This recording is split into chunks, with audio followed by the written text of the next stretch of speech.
1,500 years ago, the ancient Puebloans created a civilization out of rock and mud to house their people. They stayed for 800 years, then left and never returned. No one knows why. 600 years later, it was rediscovered by a lowly rancher and was protected by one of the first all-female archaeological associations. Today, it is one of the most visited national parks and a symbol to the world for the protection of our rights to our cultural heritage and a responsibility to preserve our history.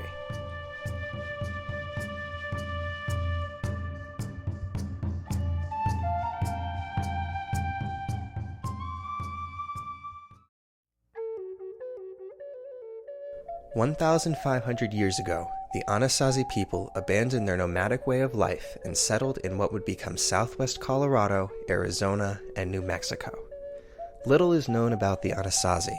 Their lack of written language means little was recorded by their people, but careful preservation and research has uncovered an extremely complex society.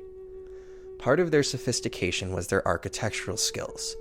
Just 200 years after settling, the Anasazi learned to make houses from sandstone bricks and mud, and used these techniques to create both large houses holding up to 300 people, as well as underground prayer rooms known as kivas. With these architectural skills, their civilization expanded rapidly. Between 1100 and 1300 AD, they created over 600 houses and kivas, known as Mesa Verde. However, during the 1300s, all 25,000 people left, moving further into Arizona and New Mexico, then transitioning into the modern-day Hopi and Zuni tribes. The reason for their move is unknown, but speculations have been made to drought, famine, depletion of resources, or political and social problems. As a child, I remember elders talking about the history of our village and our people, and where we came from was always the starting place in these conversations. They always spoke about places that our ancestors traveled to. These conversations about our place-based and geographic history is an important part of the memories, about the experiences and values that creates our continual sense of identity. So whenever you and your family, wherever they're from, and our history of where they and you arrived where you are, all that forms a large part of your identity. By the year 1400, the only thing left was their massive stone city, hidden in the walls of a canyon, left to be discovered 500 years later.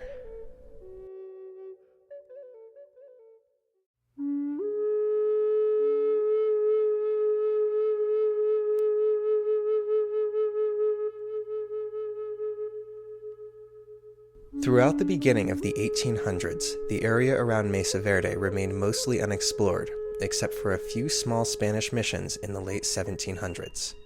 The area remained this way until 1868, when the United States forced the Ute tribe onto a 56 million acre reservation in southwest Colorado, which included the ruins of Mesa Verde. This was standard treatment of Native Americans at this time. They were forced by the government onto reservations on inferior lands, and opposition resulted in massacre and violence, violating their basic human rights. The ruins were known by the Ute, but they took the responsibility of protecting the site very seriously, and restricted anyone from entering the sites out of respect for the spirits that they believed resided within them. Few expeditions were made to the site until 1888, when cattle rancher Richard Wetherill and his brother-in-law George Mason were gathering lost cattle with the Ute guide Akowitz, when they stumbled upon the outer ruins of Mesa Verde. Curious, they climbed into the valley and entered the Spruce Tree House, returning the following morning to explore the Square Tower House. Over the next 15 months, the Wetherills entered and named 182 cliff dwellings in the region, earning them the title as the discoverers of the main city of Mesa Verde, and giving the site a sizable amount of publicity in the press. With the popularity of this new discovery, many people became concerned about the safety of the artifacts and who had the right to the findings at Mesa Verde. After the Wetherills' discovery was published in mainstream newspapers, hundreds of people flocked to the site, destroying and stealing artifacts, and even exploding dynamite to ward off rattlesnakes. In December of 1886, the Denver Tribune-Republican first suggested protecting the area as a national park. Benjamin Wetherill, Richard Wetherill's father, wrote to the Smithsonian Institute in both 1889 and 1890, proposing the area be made a national park out of fear of destruction by tourists. All three of these attempts were ignored. The Montezuma County Council, the county around Mesa Verde, unanimously decided that the region should be under the responsibility of state government in 1890, but the idea never made it to the Colorado legislature. Witnessing the constant vandalism and destruction of artifacts, called pot hunting, the Wetherill brothers started performing research in an effort to convince Congress to assume the responsibility of protecting the important and fragile artifacts from vandals. However, their research methods were rudimentary and flawed due to their lack of experience and limited equipment. To help them, they called upon Finnish baron and amateur archaeologist Gustav E. A. Nordenskjöld, who traveled from Helsinki to Mesa Verde to write of and document artifacts from the ancestral Puebloans. The brothers hoped that Nordenskjöld's expertise would serve as a stronger argument for the protection of Mesa Verde, but when Nordenskjöld arrived at the Durango train station on his way back to Helsinki, it was revealed that he had stolen around 600 pieces of ancient pottery, tools, and even mummified corpses to take back to Finland. He was accused of stealing artifacts and was put in jail for several days. However, he was soon released, as there were no laws prohibiting stealing or destroying ancient artifacts in America.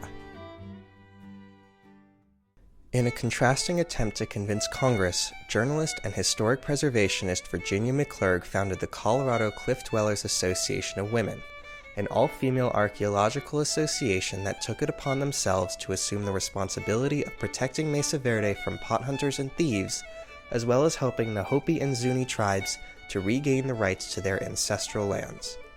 The organization quickly gained popularity, and they made swift efforts to preserve the park.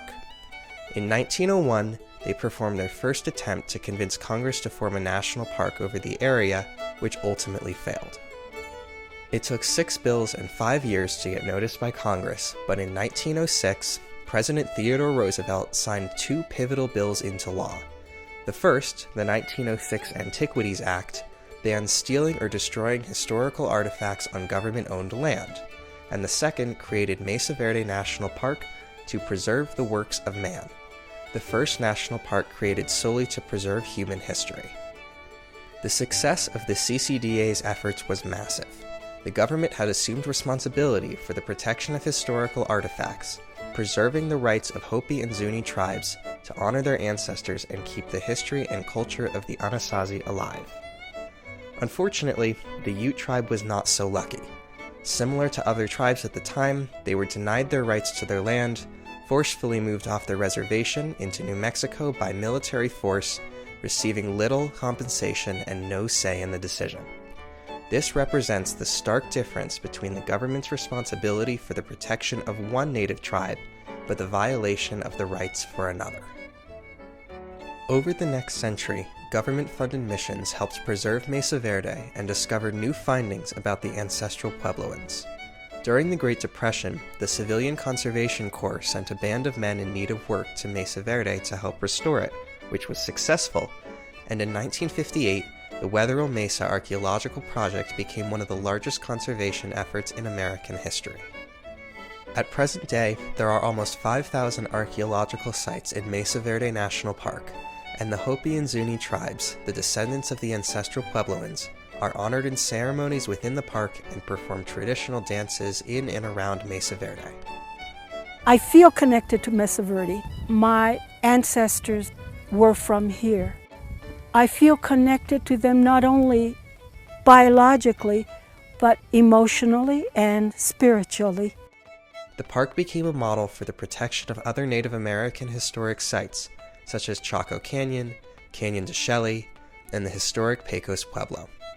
The success of the national park is truly extensive, and the importance of Mesa Verde is unmatched, as both a symbol to the world for our responsibility to protect our history and the protection of our rights to our cultural heritage.